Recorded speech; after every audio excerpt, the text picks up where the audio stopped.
biso toza na bureau de vote na Lemba. Compilation na nosilité. Pour un étudiant digne de ce nom, ce temps donc oui, qu'on a un nombre de guérites sans traitement. Voilà. Donc il dit que après vote bien sûr de plus.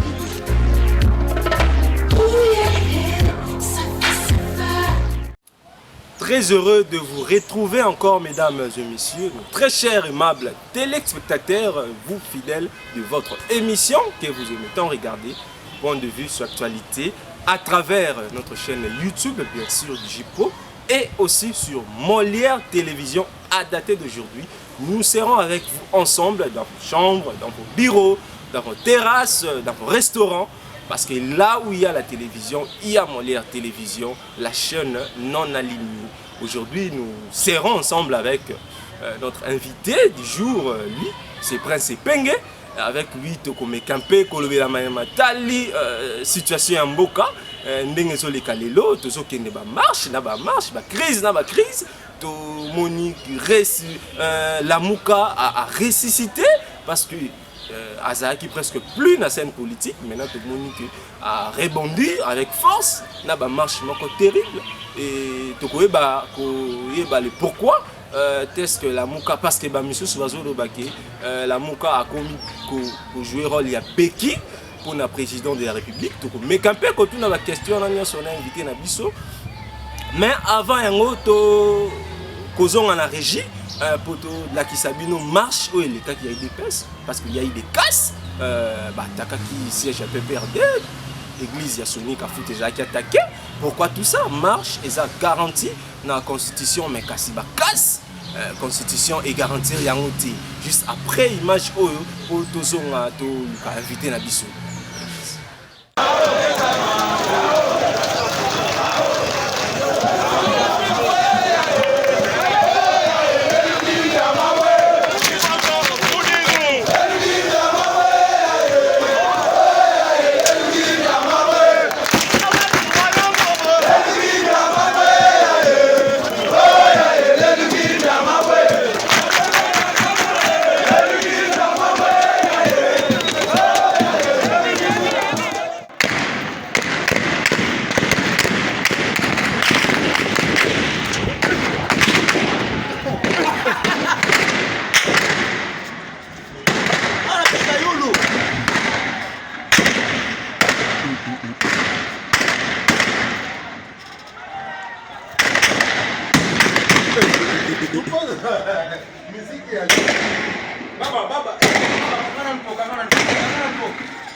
Merci na régie, Nenge Bouti pour balancer l'image où il y a marche, où il y a les cas qui a eu de pèse, mais kasi ma problème mais aussi la thé, lobby to monaki, maman maraîchère, lukaka, on a kimia, mais kasi zangi mutu, il faut protéger bango, za exposer na bango moko.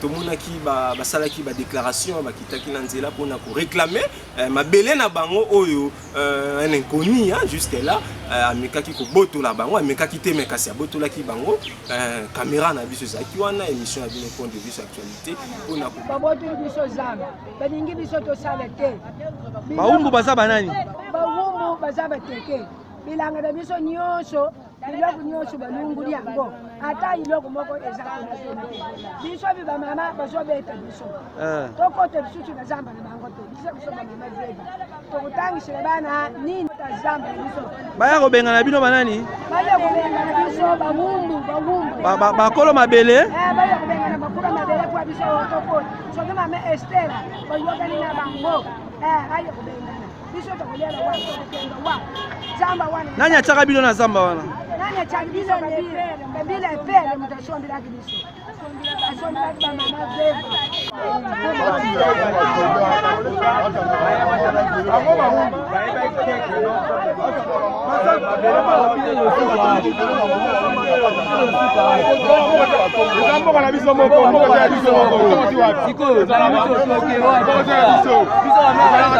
Voilà, bandeko balandi émission na bino to pesi bino nan merci parce que vous avez belé vous avez signalé confiance na bino ou vous pesi émission na bino point de vue sur l'actualité désormais à travers votre chaîne que vous aimez tant regarder Molière télévision mais kasi to komi na oyo to me campé ko échanger na invité na biso ya mokolo ya lelo Prince Epenge Bolanda échange na biso Boni santé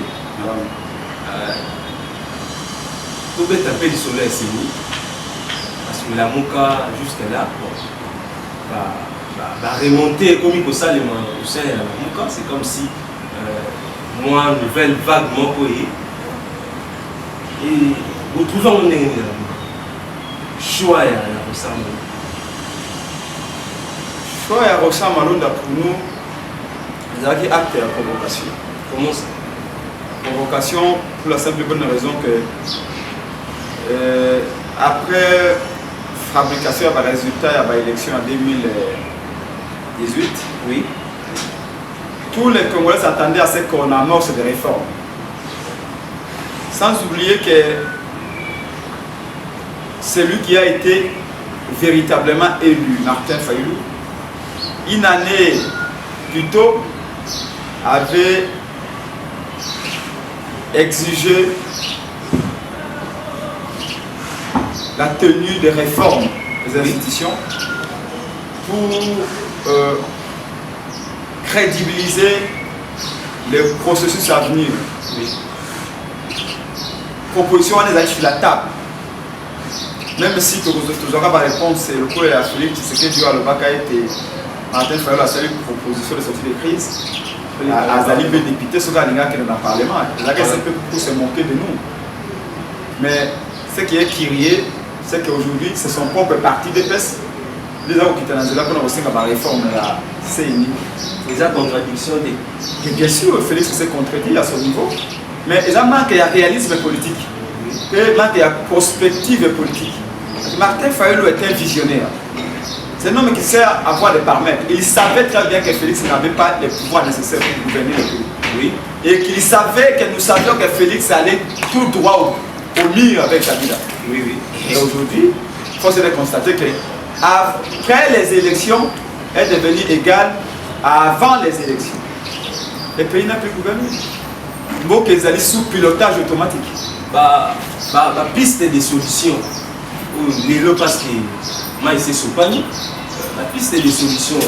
La politique est dynamique. Les lots, monsieur, je vais reprocher. Ou bien, ça a été la mouka comme pour servir Beki, le président Félix Tshisekedi. Nous étions dans la prévention. Oui. Comme je te parlais de la prospection politique, tout le baka, pour prévenir ma belle Koyana Kabila. Parce que Félix n'a Kabila, parce que si on peut la mettre na mire. Et tout le baka, proposition yango, pour éviter le chaos congolais. Parce que tant que FCC la cache va pour Bunda, n'a pas souffert, peut plaider. Oui, oui. T'as la ligne pendant le compte. $1, 2050 francs. On a somme 4 à ça unité à 2500 francs. Parce que Kabila va finir IDPS Kingo Kwete abandonné. Mais beaucoup comme marché social un peu. Non, le problème c'est quoi? IDPS n'a jamais été sincère. Chaque fois que vous avez un IDPS, souka pour travailler, pas besoin de ça. Pourquoi ça n'a pas machine à voter? Oui. Tu as une bango, tu as une machine. Oui, oui. À quelques semaines, vous pas gagner. Avec pour sa machine à voter, nous irons aux élections. Mais ça n'a pas pour éviter. Mais voilà. Maintenant, les lois de peste à l'obité de Samana. Malon daté. Quelques semaines après, Oro Gabango Balobio avec Oussa Malonda, nous irons aux élections. Donc, on s'est dit, est-ce que vraiment il y a lié des Koyo Kabandeko, il y a IDPS. Si tout cas, on sait que Malonda n'aurait jamais existé si Kabila n'était pas là. Et vous savez que c'est grâce à IDPS que Kabila est là. Donc IDPS c'est ce qu'a l'ingia aïe pas dans la mouka. Vous voyez ça y est, pesanga le beaucoup. À quel endroit le Talibala et Abandona Kabila. En fait, vous avez reproché Nini exactement IDPS c'est un moment où on peut s'habiller sur le bord pour Oyo. Surtout le mina la muka était faut que geste barrière et ça. Oui. Donc par principe nous convenons tous sur le camp ballon d'Abdrobi était. Mais Balobi IDPS n'est pas le pouvoir. Je pense que ce qui dépend c'est que ça a Félix confiance. Parce que le bail était bon. Tu vois de toute façon tu as Félix Nicolo Camboya n'est qu'elle est caché. Mais juste elle a payé les clients. Mais c'est ce que je te dis. C'est-à-dire qu'à un moment donné, on aurait pu dire on a quelqu'un qui a été véritablement élu, qui a tous les pouvoirs, tout s'inquiéter, tout ça même pas marche. Ah, c'est prononcé. Qu'on n'a pas eu de faire à sa ordonnance. Oui. Ce qui dépasse le manager, c'est que même pas la confiance, c'est mon candidat. Parce qu'il pense que l'ordonnance, elle a fait c'est qu'à signer un mot. Mais au moins Félix travaille parce que pour apprendre aussi qu'il y a une mission, il y a le ministre, il y a la justice à déposer des missions. Et ça, on l'a qui c'était que quand même moi Moussa, les autres, ça les m'a quand même. Non, mais ce que le ministre a fait, tout le monde sait que c'est mauvais. Et il a assumé, il a démissionné quand même. C'est ce qu'il a dit. Alors, par là, on a dit que on a ma casse à mon cause, tu fais pas ça mon cause avec moi. Quand on a ça qui a ça là, presque faux, ils ont été faux. Oui. Il y a transmettre des rapports dans le Congo à bateau alors que le bateau va bien. Il s'est reproché lui-même de quelque chose. Et il va pour le Gola, il y a bâti ce qu'on a monté à Kabila.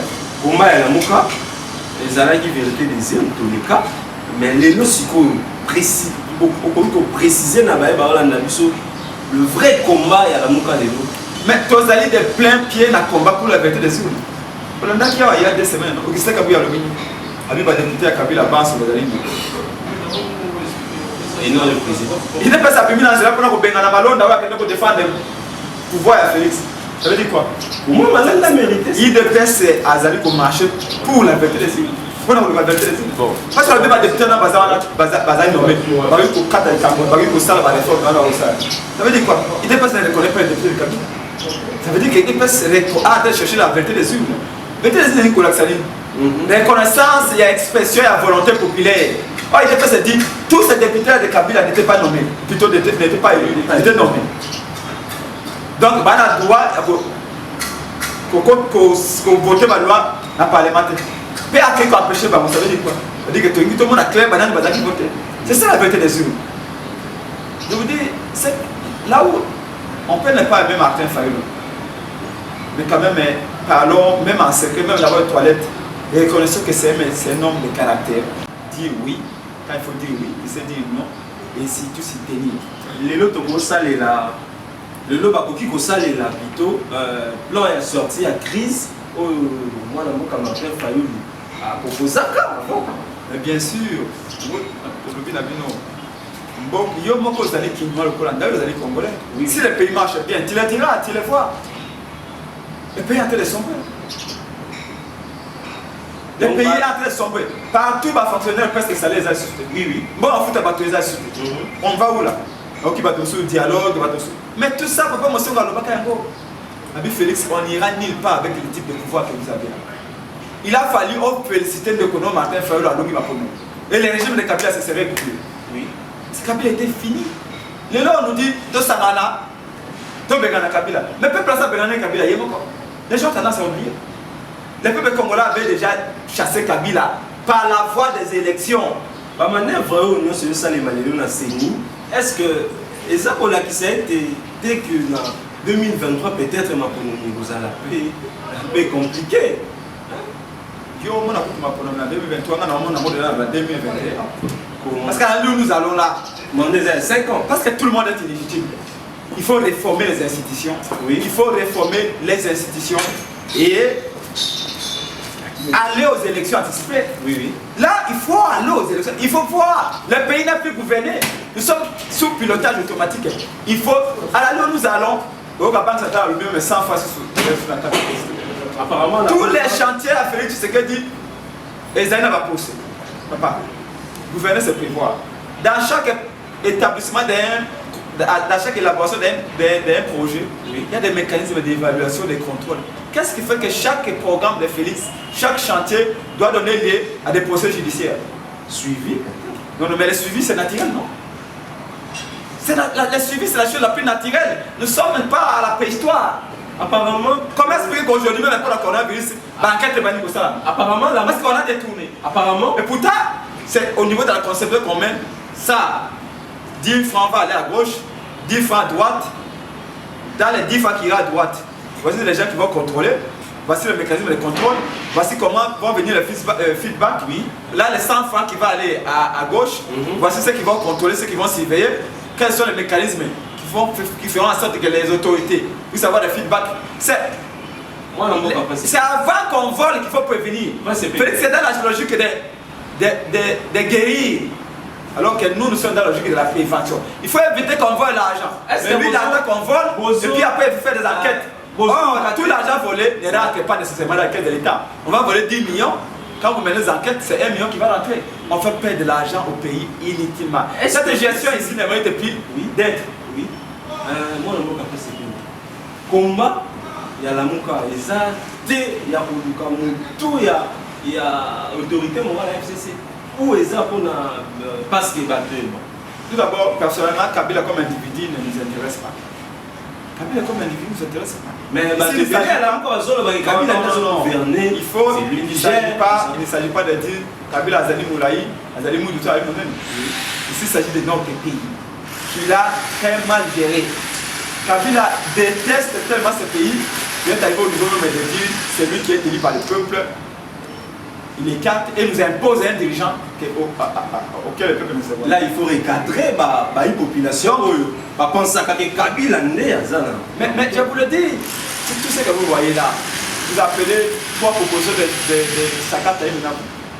Sakata et Minabu n'ont pas fait de proposition. C'est une proposition de Kabila. C'est pourquoi ça? Et vous appelez Malonda, mais c'est qui? C'est la famille de Kabila. Mais aujourd'hui, il faut constater que, je vous le dis et vous le savez, aimer ou ne pas aimer, la vérité c'est la vérité. Si Martin Fayulu était là, on n'entendrait pas parler de Sakata et de Minabu. Félix avait promis de dissoudre le Parlement. Dès qu'il autorise une année et le délai légal, c'était d'une année. Mais c'est pour couper court, pour couper court, pour nous éviter tous ces déboires ici. Parce que si il déracine, s'il veut déraciner Kabila comme il a promis, là quand on lui pouvait de son Parlement, et le gouvernement tomberait, tout finirait, on éviterait tous ces marques ici. Dernier mot par rapport au vide, parce que la geste barrière était sur les côtés, les respecter plutôt les lots Covid, les autres bêtes dans ma société, dans la population, mais Kassi, vous avez leader d'opinion, malgré pression politique pour l'intérêt en Moka Kassi. Il y a une population qui a maladie. Non, maladie, bien sûr. Nous avons une protection. Pour les empêcher de oui, c'est la protection des alliés. Covid des alliés en réalité. Oui. Il faut qu'on batte là. Là, c'est comme plus de 8000 cas. Les alliés gérés très mal gérés. Là, on nous dit maintenant, par un bon côté du maquis, les alliés détournés. Comme toujours, Félix Salobio, il y a des enquêtes. Non, papa. C'est la prévention. Il a déclaré un paiement. C'est le contrôle avant. France, Congo et l'État, état des droits, ils ont enquête, c'est normal. Non. Vous connaissez que Congo a état des droits plus que la France. Mais la France, pourquoi il n'y a pas de détournement de cette ampleur-là? Parce que tout le monde sait ce qui fait quoi. Il y a des mécanismes de contrôle et d'évaluation. Des contrôles à moyen, à court et à long terme. Merci. La transparence dans la gestion. Mais ici, on prend l'argent, on donne à n'importe qui, après on dit non, j'ai donné des enquêtes. C'est totalement faux. Merci, Président. Totalement faux. Donc, merci. Dans le Congolais, on a marche. Marche et Kobanda, ils allaient confirmer le 13 juillet 2020. Axe principal et à marche. Ils allaient débonomer n'a pas matériel. Nous avons 1 million, 2 millions, 9h, 10h, tout le monde, nous avons Jacques Bemba Gombo, les 7 idées à Naboka, nous avons Sky One, automatiquement, changer les limités, tu peux sur le monde beauté, tu peux pouvoir le monde, qui tire na première limitée, tu peux sember, tu peux pour Gabi et Squapi, ils sont validés à la Moka pour faire ça dans la paix. Tu peux marcher là, parce qu'on va les penser. Voilà. Tu peux pas n'aider pas, c'est pas quoi, tu peux pas n'aider pas, c'est comme vous l'avez dit, les signes, mais les jeux de sauter, Baya, Sikawa. là-bas les bienvenus. Parce que va comprendre ce que la hiérarchie n'a pas et trahir le bango. Baya, mais vas-y, moi j'ai appelé le été, parce qui m'a dit. Merci, merci. Ensemble, voilà. Bala, tu vas masque, masque.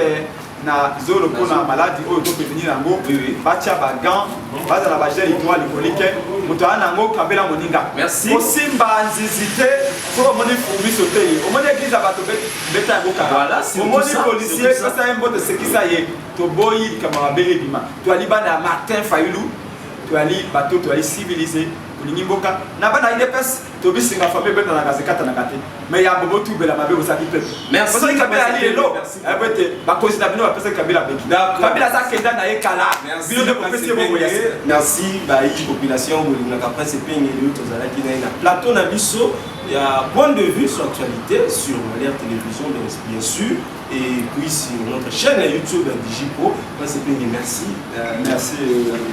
invitation, je crois prochainement. Toi, Bilingue, Singé, tout d'une autre manière. Et chacun là où il est, qu'il fasse ce qu'il peut faire pour sa patrie. Merci. Voilà, Tokomi na suka ya émission na biso ya mokolo malelo point de vue sur l'actualité. Bozalaki ebele ya kolanda émission na bino à travers de partout. Topesi bino merci. Ceux qui vous sepé là qui na émission à l'élo, vous pouvez ça merci une équipe technique, vous pouvez ça merci na Francis Digipro pro, na Sima ya caméra, na réalisation, na montage, toujours hier vraiment il était au four et moulin. Vous pouvez s'appeler merci hein, na papa Guillaume Izou, il est vraiment il est toujours là pour nous. Ngana bino to kokuta na mikolo mikoya, merci beaucoup et au revoir.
biso toza na bureau de vote na Lemba compilation na noesilité.